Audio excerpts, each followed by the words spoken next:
이 영화는 크리스찬뿐만 아니라 모든 사람들에게 참된 회개, 참된 용서가 무엇인가를 일깨워준 그런 아주 문제를 던져준 영화입니다. 줄거리를 간단하게 보면 신혜라고 하는 여자분인데 전도연 씨가 그 역할을 맡았죠. 남편을 잃고 또 자기 자녀를 유괴범에게 잃고 나서 그 고통스러운 나날을 보냅니다. 아들을 잃었으니까 얼마나 그 상심이 크겠습니까?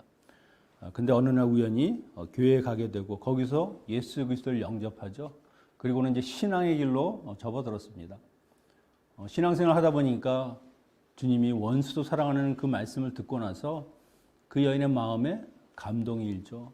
그래서 교도소에 가서 자기 아이를 죽인 유괴범이지만 그를 내가 용서하리라. 그래서 그에게 면회를 갑니다. 근데 거기에서 참 이해할 수 없는 그런 상황을 맞이하는데 유괴범은요 전혀 뉘우치는 기색이 없이 이렇게 이야기합니다. 나는 이미 하나님의 용서를 받아서 마음 편안하게 그렇게 살고 있습니다. 보통은 그래도 자기가 살해한 아이의 엄마라고 하면 정말 자기가 마음을 다해서 회개하고 사과하고 용서를 빌어야 하는데 나는 괜찮다, 살만하다. 그 이야기를 그 엄마가 듣고 나니까 아니 대체 내가 용서하지 않았는데 누가 너를 용서할 수 있느냐. 그런 뻔뻔한 유괴범의 태도에 대해서 절규하죠. 이 영화를 본 당시 사람들은요. 정말 회개가 없는 용서가 가능한가? 정말 용서받는 게 맞은 것인가? 그러면 용서는 대체 누가 해줄 수 있는 것인가 하는 그런 생각들을 갖게 되었습니다. 이 용서의 문제는요, 주님도 굉장히 중요하게 다루시는 그런 일입니다. 오늘 주님 앞에 한 죄 많은 여인이 끌려 나오죠. 그리고 주님이 이 여인을 용서하시는 장면을 통해서 어떻게 주님이 이 여인을 용서할 수 있을까? 그러면 과연 그 여인과 우리는 대체 무엇이 다르고 무엇이 같은가 하는 것을 같이 생각해 보고자 합니다. 예수님께서 성전에서 사람들을 가르치실 때 한 여인이 서기관과 바리새인들에게 잡혀왔습니다. 3절 4절을 보니까 서기관과 바리새인들이 음행 중에 잡힌 여자를 끌고 와서 가운데 세우고 예수께 말하되 선생이여 이 여자가 간음하다가 현장에서 잡혔나이다. 이 여자는 현행범이죠. 현장에서 간음하는 그 현장에서 잡혀서 여기까지 끌려 나온 겁니다. 그런데 바리새인과 서기관들은요, 이 여인을 로마 법정으로 끌고 가는 것이 아니라 예수님께 데리고 나와서 분명히 율법에는 간음한 자는 돌로 치라고 했는데 예수님 당신은 어떻게 이 일을 처리하시겠습니까? 물어보죠. 이것은 함정입니다. 뭐라고 대답을 해도 이미 그들의 함정에 걸리는 것이죠.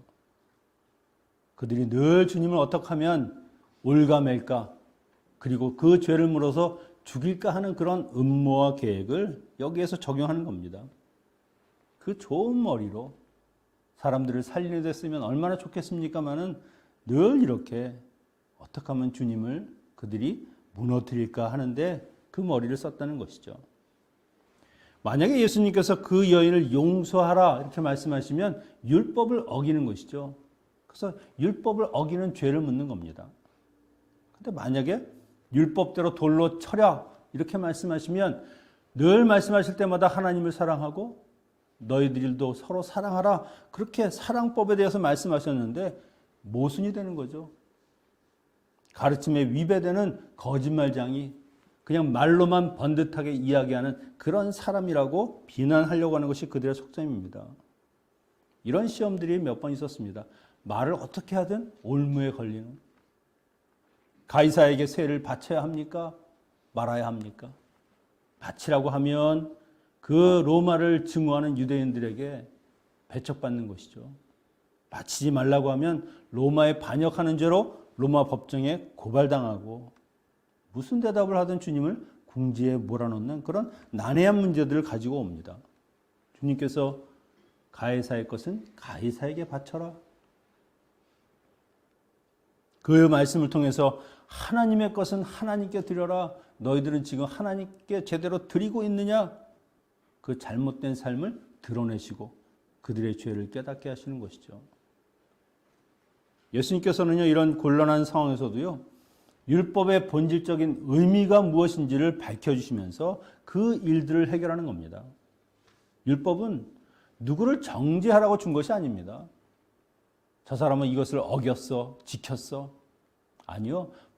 정말 죄라는 것이 무엇인지를 깨닫게 하시고 그 죄를 멀리하도록, 분별하도록, 그래서 율법을 주신 것인데 이들은 늘 그것을 자기가 아니라 남에게 적용하고 그것이 정죄인가 아닌가만을 따지는 그런 도구로 쓰는 겁니다. 인간을 위해서 율법을 주셨는데 결국 율법이 인간 위에 있는 그런 삶을 사는 것이죠. 주님은 이것을 바르게 잡는 겁니다. 그리고 율법을 폐하러 온 것이 아니라 내가 그 율법을 완성하러 오신 분이라고 하는 것을 그들에게 보여주시는 것이죠. 주님은 그들의 질문에 대답하지 않으십니다.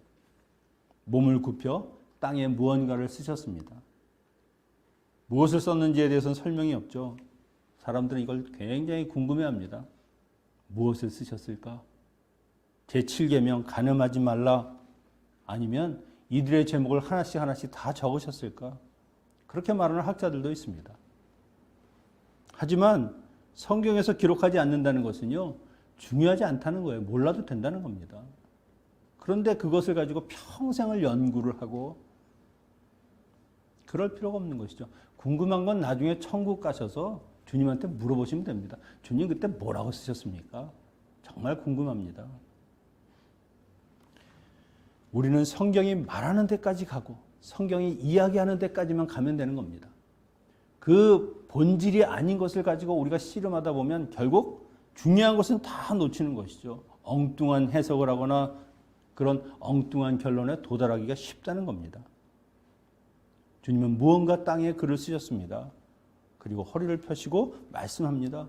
7절에 보니까 너희 중에 죄 없는 자가 먼저 돌로 쳐라. 그리고는 다시 글을 쓰십니다. 이 말씀은 주님도 가늠한 여자가 분명히 죄를 지었다, 죄인이다 라고 하는 것을 인정하시는 것이죠. 율법에 따라서 돌로 치는 것이 맞다. 이 말씀은 신명기에 있는 말씀입니다. 신명기 22장 22절 24절에 이런 말씀이 있습니다. 어떤 남자가 유부녀와 동침한 것이 드러나거든 그 동침한 남자와 그 여자를 둘 다 죽여 이스라엘 중에 악을 제할지니라. 처녀인 여자가 남자와 약혼한 후에 어떤 남자가 그를 성읍 중에서 만나 동침하면 너희는 그들을 둘 다 성읍 문으로 끌어내고 그들을 돌로 쳐 죽일 것이니 그 처녀는 성 안에 있으면서도 소리 지르지 아니하였으며 그 남자는 그 이웃의 아내를 욕보였음이라. 너는 이같이 하여 너희 가운데서 악을 제하여 버릴지니라.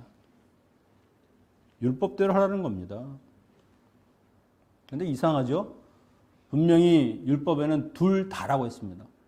손뼉도 마주쳐야 소리가 나는 것이죠. 분명히 여자가 그랬으면 남자도 있을 텐데 여기 보면 남자가 없습니다. 이것이 남성 중심의 그 유대 사회. 그래서 율법을 적용하기는 하지만 차별화해서 여자에게는 엄하게 그리고 남성에게는 그냥 느슨하게 하는 겁니다. 결국 이것도 율법을 어기는 죄죠. 율법을 그렇게 논하면서 남자는 그럴 수 있지. 공정하지 못한 법을 적용하면서 결국 잣대로만 사용하는 이들의 모습은요. 얼마나 죄에 대해서 무각한가. 그들이 얼마나 죄를 경시하는가 하는 것을 보여주는 겁니다. 요즘은 어떻습니까? 이보다 훨씬 더하죠. 간음죄가 그렇게 큰 죄라고 여기지 않습니다. 이미 간통죄도 없어지고 법으로 처벌하지도 않는데 법으로 처벌하지 않으면 죄가 아닌 거지. 그리고 그런 죄를 지어도 사람이 실수할 수도 있지. 그 정도는 그냥 실수로 치부하는 것입니다. 여러분, 간음은요 굉장히 심각한 죄입니다. 그 한 사람이 처벌받는 문제가 아니라 그 간음을 통해서 단란했던 그 가정이 깨어지고요. 그리고 그 가정에 속한 모든 사람들이 평생 그 머릿속에 그의 삶의 그 고통과 아픔을 가지고 가게 만드는 그런 큰 상처를 남기는 것이죠. 그러니까 무서운 죄라는 겁니다. 모든 죄가 그렇지만 달콤한 그 순간의 쾌락, 그것 하나를 위해서 평생 그 쓰라린 고통과 피해를 받는 그런 사람들이 생겨난다는 것이 얼마나 끔찍합니까? 왜 하나님께서 돌로 쳐 죽이라고 했습니까? 그런 건 짐승이라는 것이다. 하나님이 창조한 인간은 절대로 그런 일을 해서는 안 된다. 여러분, 하지 마세요. 순간의 선택이 평생을 좌우한다고 하는데 조금만 참고 견디면 그 순간은 지나가고 평생, 아니 영원토록 편안한 삶을 살 수 있는데 인생을 담보로 그 순간의 쾌락을 즐긴다는 것이 말이 되는 겁니까? 이건 도박보다도 무서운 거죠. 혹시라도 이런 상황에 있는 분이 있다고 하면 이제 그만 멈추셔야 됩니다. 여기에 돌을 쳐라 하는 데는 한 가지 조건이 있죠. 너희 중에 죄 없는 자가 먼저 돌로 쳐라. 여기서 죄 없다는 말은요, 이 태어나면서부터 한 번도 죄를 짓지 않은 사람, 아예 죄라는 것은 전혀 없는 사람들, 그런 사람을 의미하는 겁니다. 세상에 그런 사람이 있습니까? 없지요. 주님께서 이 말씀을 하시는 이유가 무엇입니까? 주님의 관심은 이 여인 하나에게만 있는 것이 아닙니다. 그 자리에 모인 모든 사람들, 이 말씀을 통해서 그들을 깨우쳐 주시는 것이죠. 너희의 삶은 어떠냐? 너희는 누구를 정죄하고 처벌할 정도로 의로운 삶을 살았느냐? 주님의 말씀이 그들의 마음에 비추니까 그 죽어있던 양심이 되살아나는 겁니다. 죄 없는 자라고? 나도 죄인이지. 정도 차이만 있을 뿐 내가 얼마나 많은 죄를 지었는가. 남을 속이고 거짓말도 하고 남의 것을 빼앗기도 하고. 자기의 삶을 돌아보니까 정말 내가 저 여인을 돌로 칠 자격, 죄 없는 자가 아니라는 것을 발견하는 겁니다. 그들은요, 같은 죄인이면서도 이 여인은 조금 더 자기보다는 더 큰 죄를 지었다. 그 여인을 정죄함으로 인해서 자기는 정당화하고 나는 의인이다. 이걸 드러내보고 싶어 하는 것이죠. 그런데 주님의 그 말씀을 듣고 모든 사람들이 양심의 가책을 느껴서 하나씩 둘씩 돌을 내려놓고 돌아갔다는 겁니다. 여러분, 양심이라고 하는 것은요, 하나님이 인간에게 죄를 짓지 않도록 그렇게 만들어 주신 안전장치입니다. 베드로전서 3장 16절에 보니까 선한 양심으로 생활하십시오. 그러면 여러분이 그리스도 안에서 행한 선한 일을 헐뜯고 욕하는 사람들이 도리어 부끄러움을 당하게 될 것입니다. 믿지 않는 사람에게도 양심이라는 것이 있어서 잘못한 일, 죄를 짓는 일에 대해서는 부끄러움을 느끼고 죄책감을 느끼게 한다는 겁니다. 하나님께서는 모든 인간에게 이 양심이라고 하는 것을 주셔서 죄를 인식하게 하고 그리고 그 죄를 짓지 않도록 하시는 것이죠.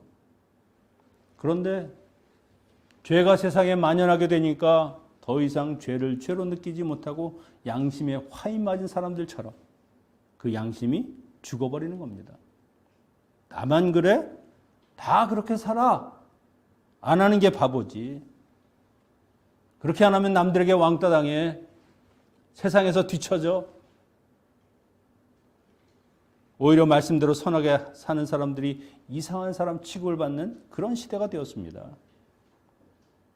하지만 하나님의 말씀이 그들에게 비추니까 그 어둡고 캄캄했던 그들의 마음, 그 양심이 다시 일어나고 숨은 죄가 다 들춰지고 그들이 자기의 죄를 보게 되는 것이죠. 여러분, 사람이 죄를 깨닫는다는 것이 은혜입니다. 죄인이면서 죄인인지를 모르고 사는 것, 그런 사람들이 불행한 사람이죠. 죄를 깨달으면 그 다음에는 분명히 회개를 하게 되고요. 회개를 하면 다시 하나님께 돌아올 기회가 주어지는 겁니다. 그런데 그것을 깨닫지 못하면 그 돌아올 기회마저 잃어버리는 것이죠. 주님이 기회를 주실 때 우리는 붙들어야 하는 겁니다. 주님께 나아가 회개하고 용서를 구하고, 사람들은 객관적인 것이 참 힘듭니다. 우리가 드라마를 볼 때 나쁜 사람들을 보면 분노하죠. 어떻게 세상에 저런 인간이 있을까? 아유, 정말 죽어 마땅한. 근데 자신도 그렇게 살아요. 남을 볼 때는 얼마든지 그것이 드러나는데 나는 관대하고 용서가 다 되는 겁니다. 내가 하면 그럴 수도 있지. 그런 일을 보면서 내 자신을 비추어 나는 그렇게 살지 말아야지 해야 되는데 그걸 깨닫지 못하는 겁니다. 다윗에게도 그런 일이 한 번 있었습니다. 사무엘하 12장에 보면 다윗이 밧세바와 관통을 하죠. 그 죄를 감추려고 정말 충신인 우리아를 그 전쟁터 맨 앞에 전열에 세워서 그로 하여금 죽게 만들죠. 이건 살인입니다. 간음해서 살인으로 죄를 감추려고 결국 양심을 버리고 왕으로서 절대 해서는 안 되는 그런 죄를 지은 겁니다. 이제 모든 죄가 완전히 감춰진 것 같습니다. 이제 됐다. 밧세바를 데려다 아내를 삼고 아들을 낳았습니다. 이렇게 1년이 지나는 동안 그는 절대 회개하지 않습니다.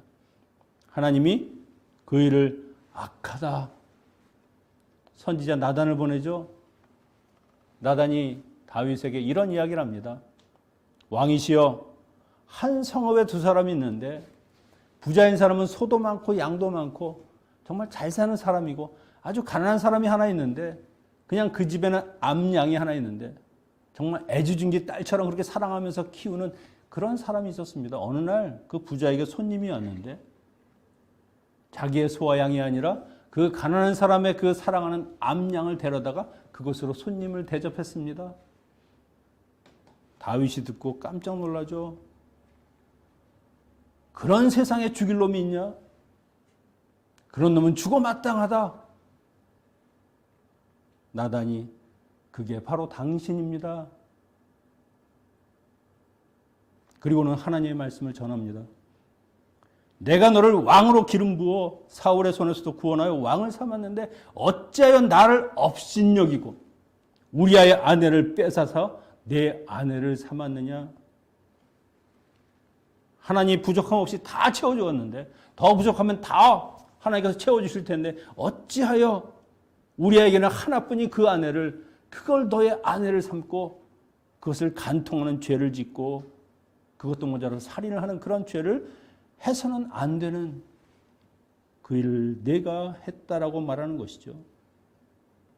다윗이 하나님의 말씀을 듣고 회개합니다. 내가 여호와께 범죄하였나이다.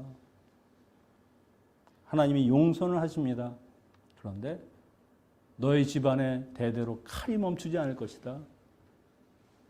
그 죄로 인해서 얼마나 큰 대가를 지불해야 됐는지 모릅니다. 밧세바가 낳은 아들이 죽고 자기가 사랑하는 아들 압살롬이 자기에게 칼을 겨누고 반역을 하고 결국 그도 죽임을 당하게 되고 그래도 다윗은 하나님이 사랑해서 그로 하여금 죄를 깨닫게 하고 다시 하나님께 회개하고 돌아올 수 있는 기회를 주셨습니다. 자기의 죄가 무엇인지를 확실하게 깨닫게 하신 것이죠. 주님이 이 여인의 죄를 통해서 모든 인간들의 죄가 얼마나 끔찍한가? 너도 이 여인과 별로 다를 거 없는 죄인이라고 하는 것을 우리에게 말씀하시는 겁니다. 이 글을 읽는 세상의 모든 사람들이 다 똑같다는 것이죠. 현장에 있는 사람이나 우리나 너희 중에 돌을 들어 칠 수 있는 사람은 쳐보라는 겁니다. 누가 할 수 있습니까? 우리는 다 똑같은 죄인일 뿐입니다. 주님이 이렇게 말씀하셨습니다. 마태복음 7장 1절 3절에 비판을 받지 아니하려거든 비판하지 말라. 너희가 비판하는 그 비판으로 너희가 비판을 받을 것이요 너희가 헤아리는 그 헤아림으로 너희가 헤아림을 받을 것이니라. 어찌하여 형제의 눈 속에 있는 그 티는 보고 내 눈 속에 있는 들보는 깨닫지 못하느냐? 남의 죄가 아무리 크다 한들 그것은 티 눈에 불과하지만 내가 지금 지은 죄는 들보보다 더 크다는 것이죠. 그냥 지나칠 수 없는 거랍니다. 남을 지적하는 그 손가락이 결국 너를 지적하게 될 것이다. 여러분, 우리가 누구를 정죄하고 질책하기 전에 먼저 나를 돌아봐야 되는 겁니다. 나는 얼마나 의롭게 살고 있는가? 내 죄에 대해서는 관대하면서 남의 죄에 대해서는 크게 부풀리고 나는 의롭다고 생각하면서 세상 사람들은 다 죄인인 것처럼 그렇게 위로하며 사는 것은 아닌가? 여기에서 그 여인에게 돌을 칠 수 있는 분은 누굽니까? 예수님밖에 없습니다. 이 세상을 통틀어서 죄가 없으신 분. 주님께서는요, 돌로 치라는 그 말씀 하나로 모든 사람들에게 기회를 주는 겁니다. 내 죄를 깨닫고 너는 하나님께 돌아와 회개하고 하나님께 구원을 받아야 하는 존재임을 알게 하시는 것이죠. 모든 사람들이 다 떠났습니다. 주님이 여인에게 묻습니다. 10절 11절에 보니까 예수께서 일어나서 여자 외에 아무도 없는 것을 보시고 이르시되 여자여 너를 고발하던 그들이 어디에 있느냐? 너를 정죄한 자가 없느냐? 대답하되 주여 없나이다. 예수께서 이르시되 나도 너를 정죄하지 아니하노니 가서 다시는 죄를 범하지 말라. 여인과 예수님이 남게 되었을 때 예수님이 그 여인에게 용서를 선포하는 겁니다. 죄사함을 선포하는 것이죠. 지금 주님이 이 여인에게 그냥 말 한마디로 용서했다고 해서 죄의 무게가 그만큼 가벼운가? 그렇지 않죠. 너무 쉽게 용서받은 게 아닌가? 용서는요, 아무나 하는 게 아닙니다. 지금 주님께서 이 여인에게 용서한다고 하는 그 말 안에는요, 내가 지은 그 죄를 내가 지겠다는 겁니다. 내가 벌거벗어 수치를 당하고 내가 사람들에게 돌을 쳐맞아야 하는 그 모든 것을 내가 십자가에서 지고 내가 벌거벗겨 수치를 당하고 창에 찔리고 가시면류관을 쓰고 결국 나의 그 죽음을 통해서 내가 너의 그 죄를 다 지고 너를 용서하겠다고 하는 주님의 희생과 사랑이 그 말씀 안에 있는 것이죠. 여러분, 죄는 심각한 겁니다. 죄를 지으면 반드시 죄값을 치러야 합니다. 누군가는 그 죄로 인해서 죽어야 하는 것이죠. 공의의 하나님이요, 자신이 하신 말씀을 바꾸거나 변하게 할 수 없습니다. 죄인은 벌을 받는다. 그러면 하나님이라도 그것을 그냥 말로 나는 너를 용서한다 이렇게 할 수 없다는 겁니다. 그 말이 안 통하는 것이죠. 내가 너의 그 죄를 대신 지어줄 것이다. 주님이 죄값을 치르니까 이 여인이 용서를 받는 것이지 그냥 값싼 그런 용서 몇 마디로 그렇게 되는 것이 아니라는 것이죠. 사람들은요, 그냥 죄를 지어도 가서 회개 좀 하고 용서 받으면 되는 거지. 이게 너무 쉬우니까 죄에 대한 그 심각성을 모릅니다. 그냥 악용하는 것이죠. 그런데 주님이 그 죄 때문에 죽으셔야 했다는 그 죄의 심각성을 우리는 절대 잊으면 안 되는 겁니다. 주님이 나 대신 죄값을 치렀다. 그것을 아는 사람이라고 하면 또다시 그 죄를 반복하고 그 앞에 나가서 주님 용서해 주십시오 하는 그런 눈물을 흘리는 것이 말이 안 된다는 겁니다. 주님이 여인에게 나도 너를 정죄하지 않겠다. 이 여인의 죄를 방관하겠다는 것이 아닙니다. 정말 내가 너의 죄를 용서해 주겠다. 우리의 죄를 대신하시는 예수님만이 베풀 수 있는 용서입니다. 그 말씀으로 사망 선고를 받았던 그 여인이 새로운 생명을 얻었습니다. 진리가 너희를 자유케 하리라.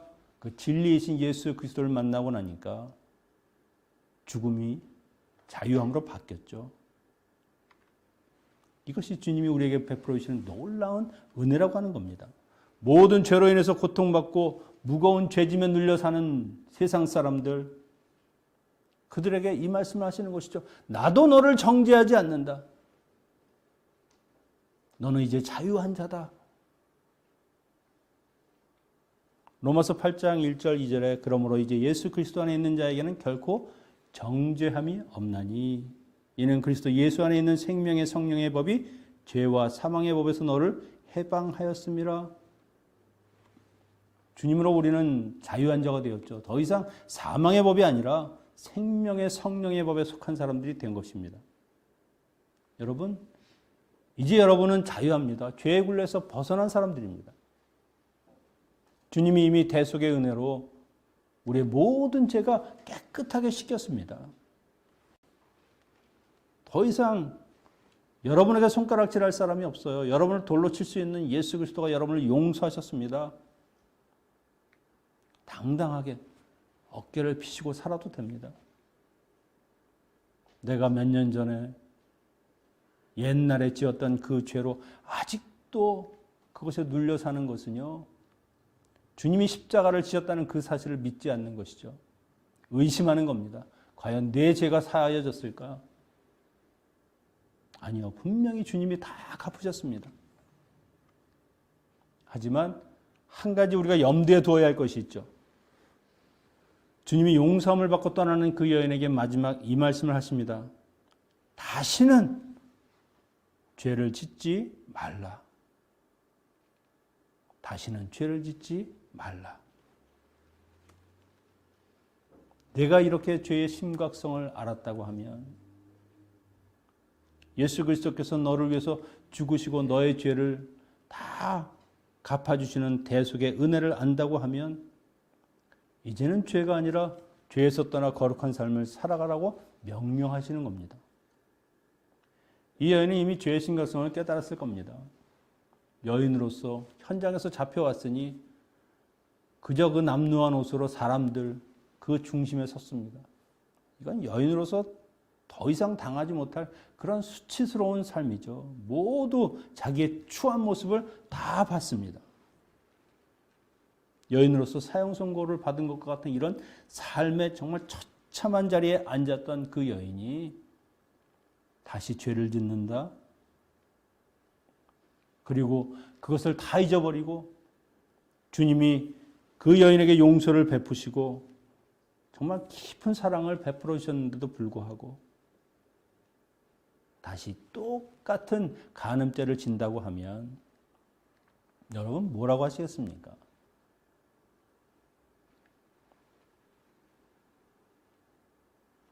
이제는 우리도 주님이 하신 마지막 말씀, 다시는 죄를 짓지 말라. 우리는 얼마나 많은 다시는을 이야기합니까? 다시는 내가 이런 삶을 살지 말아야지. 다시 내 이러면 사람이 아니다. 계속 짐승처럼 살아가는 겁니다. 또 반복하고 또 반복하고. 여러분, 이제는 이걸 끊어야 됩니다. 다시는 하지 말라. 정말 십자가의 그 하나님의 은혜, 그 사랑, 주님의 고통을 우리가 생각한다고 하면 이건 반복할 수 없는 겁니다. 나를 대신해서 자신의 그 핏값으로 우리의 죄를 씻어주신 주님, 그 주님을 생각하면서 반복하는 삶이 아니라 나를 위해서 죽으신 그 주님의 사랑과 은혜를 기억하며 감사함으로 이제는 주님이 말씀하신 것처럼 거룩하고 정결한 하나님의 자녀로 살아가는 모든 성도님들이 되시기를 축원합니다. 기도하겠습니다. 우리를 죽음에서 생명으로 옮겨주신 아버지 하나님, 그리스도를 통해서 육체를 따라 죄 가운데 살던 헛된 삶은 다 십자가에 못 박혔는 줄로 믿습니다. 이제 다시는 그 죄의 자리로 돌아가지 않게 하시고 우리를 대속해서 죽으시고 용서를 베풀어 주신 주님의 말씀처럼 주님 안에서 거룩한 열매들을 맺어가는 복된 성도님들이 되게 하여 주시옵소서. 예수님의 이름으로 기도하옵나이다. 아멘. 봉헌하시겠습니다.